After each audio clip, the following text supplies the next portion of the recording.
Be sure to cook.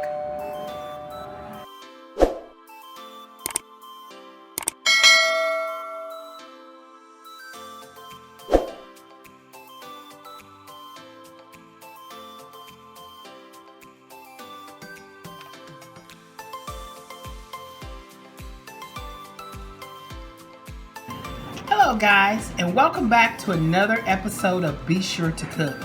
Today, we're going to be making clam chowder. So stay tuned and let's do this. Okay, I'm going to be chopping up some celery. I've already rinsed the celery off the whole stalk. I'm going to chop it, dice this, and I'm also going to be re-rinsing. I like to make sure I rinse thoroughly twice because vegetables can be dirty. So as you notice, I'm just using these little rings so I'm just taking the whole thing and I'm just going across it. Some of the leaves that are on celery, I am going to be using some of that today too. Okay, I've got some yellow or white onion, any one you want. I cut like 3 rings out of this, cut it in half, and I'm gonna just dice these onions.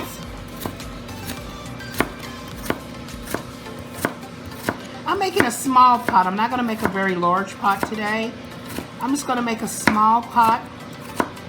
So just follow my lead and we're gonna get this together. So today I'm gonna be chopping all together. I'm gonna be putting in the pot. It's gonna be some diced onions, some diced celery, and we're gonna cube some potatoes. Alright, so I diced my onions and my celery, and now I am dicing them again together. I want just small little cubes, because this is gonna be the base of our seafood chowder. So now, you know, small pieces like so. Pretty good. These are gonna sweat. I'm gonna sweat these, so I'm gonna rinse these all off again. And let's get these prepared, get them ready to sweat. Okay, today I'm using a peeler, which I usually use a knife, and I couldn't find my regular knife, so I gotta use a peeler, and I'm peeling it like an old knife. So I'm gonna peel about 3 potatoes, 3 to 4 small potatoes, because I'm going to cube these up in little small dices.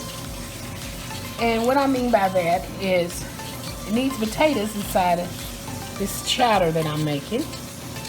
So I'm going to cube these. Now, most people use different potatoes.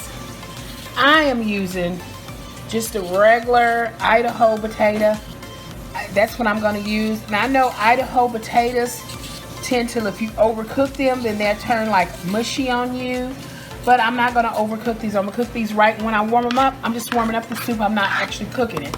So you can use this potato because that's what I'm using. So let me go ahead and cut these potatoes and I'll show you what it looks like. Okay, I got a little potato that I had diced.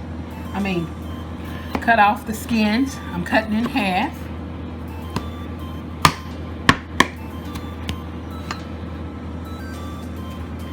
Then I'm gonna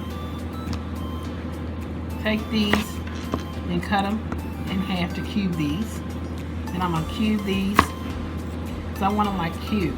And watch out, because sometimes if your knife is really sharp, you can really get them. And I want them about yay size. I don't know what measurements. I don't have rulers or nothing. Dice them the way you want to dice them. I want mine's cubed. I want a lot of these great potatoes in here like that. So I'm going to do about 4 medium.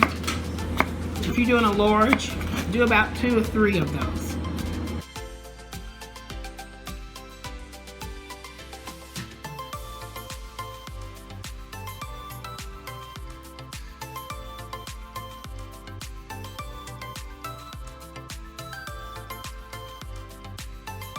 I'm going to add a cup of water into my pan, and I'm going to add a cup of whole milk with that water. And I'm going to add a cup of whole milk with that.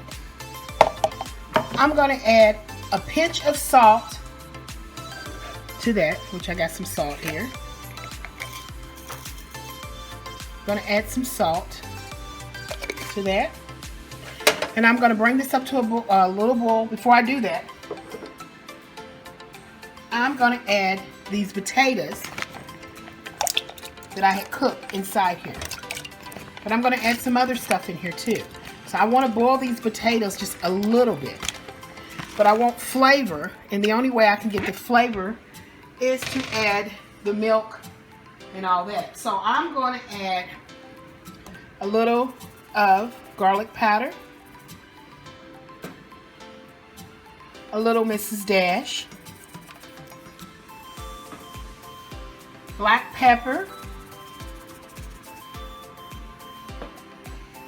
a little seasoned salt, just a little, maybe a pinch or so. Come on, seasoned salt, yeah, just a little seasoned salt. And I got some Creole seasoning that I'm going to be adding in. Then I'm going to add a little Creole seasoning inside of there.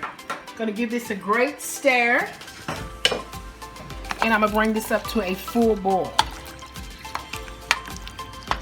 This is 1/3 cup of baking fat, which is oil. So, I mean, you fry bacon in little cubes, crisp up your bacon, take your bacon out. Try to get about 1/3 cup or 1/4 cup, whatever you can get. And you need to melt this and have this hot and ready. I just usually, when I make bacon, I put my bacon in the oven. And I usually drain my bacon, let it cool, put it into a freezer container, and I always usually freeze my baking fat and put, you know, the date on it, and you could freeze it up for, I think, about a good year. And you can use that all year long, and that's what I do. So I have a lot of it. So you need about 1/3 cup of oil, bacon oil. Got my bacon fat hot. I'm going to sweat. Remember I told you I was going to sweat my vegetables? I'm dumping this all in here, and I'm just going to sweat. Look at that. I'm going to sweat these onions and celery into this bacon, and I'm going to let these cook and get a nice and soft. Okay, I'm going to add not even about 1/4 teaspoon of Creole Seasoning, and that's about 1/4 teaspoon right there because it doesn't take a lot of that at all. A little garlic powder, a little black pepper.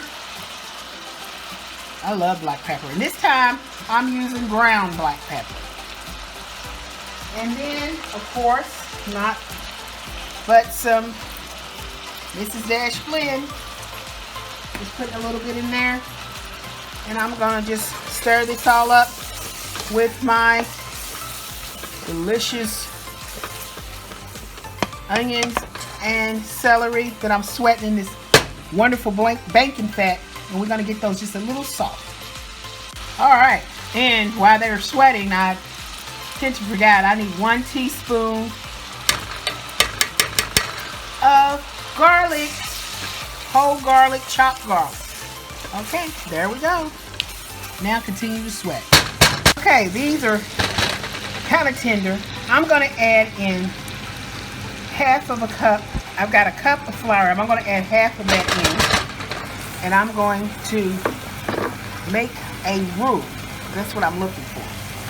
Yeah, and I want to cook that flour in there a little bit with all of those. Yeah, I want that roux. So that's a cup. I'm going to just do the whole cup.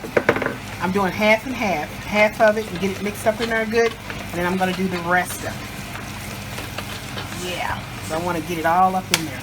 I'm going to change this here with my spoon.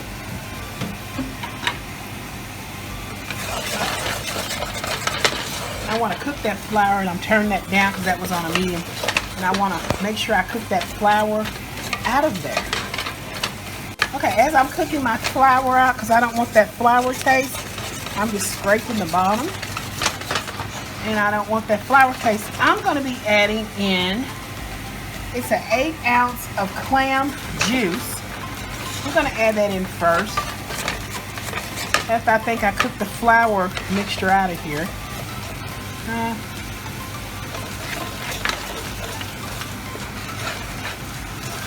I don't want it to taste like flour. So let's just cook this a little bit more. I got it on really low, so let me turn it back up to about 4. So medium low. Okay, I've been cooking this on a very low heat. I'm trying to make sure. Okay, so let's start adding in some clam juice. And I'm just gonna keep stirring this and beat this up. And don't forget, just whisk this up really good, guys, because guess what? Don't forget, you have all of your onions and your stuff in here, okay? So you're gonna mix this up really good. Trying to make it lucify those vegetables. Then I'm gonna add in a whole cup of half and half. Oops, that spilled a little bit. Let's loosen that up. Okay, as I mix this half and half cream in here, then I'm gonna add 2 cups of whole milk. That's what I'm adding in. And then I'm gonna really mix it up. Before you add the 2 cups of milk, after you add your clam juice, and your half and half, mix that up really good to get those vegetables mixed up in there, diced in there. I love using my little pot, guys. I'm always using this little small pot. I don't know, it just feels so homely to me. I love it. I love cooking. So anyway, I'm just gonna mix that up really good. Make sure all your vegetables in there and let them still cook and get real tender, because this is gonna cook on a medium low. Let it sit there and simmer on a medium low. Okay, now I'm still mixing this, and I added another teaspoon of salt to my mixture here, which would be the cream, the milk, and all the vegetables. I'm gonna add another 8 ounce of clam juice. You can find this clam juice really, and I'm just gonna add that in. So that's gonna be 16 ounces of clam juice, 8 to 16. So I'm just gonna mix that up and let this cook. I've got my potatoes already. I strained those, and I've got the milk juice over here just in case I needed some more milk juice if it don't come out thick like I want it. And I got the potatoes, but the potatoes are still kind of undercooked, just the way I want those. So I can add those in there. We're gonna be adding up our clams in here. So let's let this stir up, let this get thick and cook. And I'm gonna add my potatoes into this dish in a minute once it starts to come to a boil. And I added another teaspoon of salt, and we're gonna be adding some more seasonings. But let's bring this to a boil first. Okay, I added about a teaspoon of parsley in here. Give it some color, and I'm still bringing this up to a slow boil. Keep stirring, because this cream is going to get thick and it's going to cook, and it's going to be like, oh man, it's going to be delicious. Okay, I'll open up a can of clams. I'll put these on my board, and it was a bumblebee clams, and I got about a cup of juice, and I just took that and stuffed that juice right on in. These are pretty much ready to go.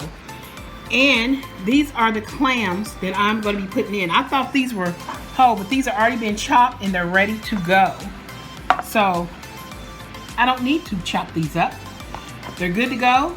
And these are going to be put into my dish at the end, because these have already been cooked, and you don't want to overcook them because it makes them rubbery. So let me go ahead and open up one more can, and I'll show you how. So what I did is my half-cooked potatoes, I went on ahead and dumped them into this chowder that I'm making, and I'm going to let this cook. And I'm going to add a little seasoned salt to this because I have tasted it, and you have to taste it. Taste your stuff, see if it tastes good. And our salt, I like seasoned salt because seasoned salt, I'm adding just a little seasoned salt in here. You know, add a little bit, then taste it. I'm making a little small pot because salt brings things out. But if you can't have salt, use a substitute salt. So, but I need some flavor. So this is a little flavor for me. So I'm just going to mix this up, and it's going to be getting nice and thick, creamy. But I want to cook these potatoes and finish cooking these potatoes into this clam chowder. Okay, so I've been stirring this slowly. I added my potatoes, the rawness of the potatoes in there, and they have cooked, and I've got it kind of like a creamy velvet smoothie, and I've been tasting. You just want to keep adding, you know, garlic, little Creole seasoning, more salt. You need a lot because milk doesn't have a lot of salt. So now I've got my clams here, and I'm going to add all these clams. Now these are 3 cans of clams. I've got they're bumblebee clams, and all the instructions will be on the bottom of your screen. So I'm going to add these clams in here, and I'm just going to toss all of these clams all up in here like so. And I'm just going to let this be on a real low heat because I don't want the potatoes to cook up or break apart, because once again I'm using Idaho potatoes because I didn't want to use, you know, you can use red skin potatoes, white potatoes, but I wanted to be very soft to break up. So I don't want to overcook these. So you want to do your sauce first before you do your potatoes. So you want to make sure your sauce is really good and thick. Then you want to add your potatoes like I did. So this is the clam chowder. Okay, so we're going to let this simmer on low, very low, for about 15 to 20 minutes. Get those clams nice and hot, but we're not cooking it. We're just letting it simmer on low. Okay, and we'll be back to plate this up. Okay guys, we've cooked this for 15 minutes. A lot of stuff I want to say to you. Make sure when you're making this dish, you constantly taste the broth. Taste your broth. Once you put something in, stir it a little bit, taste it. See if it needs more of any of the seasons that we use today. If it needs more, a little bit of bacon fat, pour a little bit more in there and cook that down a little bit. But you have to make it taste the way you want it. So here it is, and this is the way I want it. I have cooked this, and I've tasted, and I've added more stuff that made it taste good to me using the same seasonings that we've been using until I got it to taste just perfect. There it is, creamy potatoes.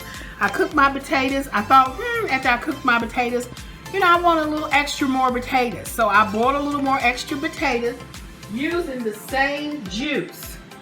Here's the same juice that I have, and I have this. I'm gonna discard this now. I don't need it.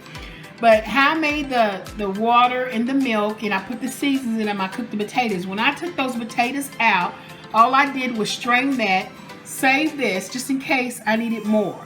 And I felt like I needed more potatoes, so I poured this back into a pot, cut up some more potatoes, and cooked it in there until it was tender. Then drain it again and put it in here. I don't need any more potatoes, so now I can discard that. But here it is. I threw the clams in there right after the potatoes and all the sauce was done. I put the clams in there, cooked. You put that on a low heat for about 15 minutes to warm up those clams, and there it goes. So let's plate this up. Okay, there it is. I have plated that up. That is my creamy clam chowder, and it's delicious. It smells good. Like I said, make it taste good to you, because if it doesn't taste good to you, it's not going to taste good to anyone else. There you go, folks. Guess what? We both did this together. I cooked this with you. So come back. Let's do another show. I love you all, guys. Hey, thank you for watching. Please like, subscribe, and share to our YouTube channel. Hey, see you next time. Bye.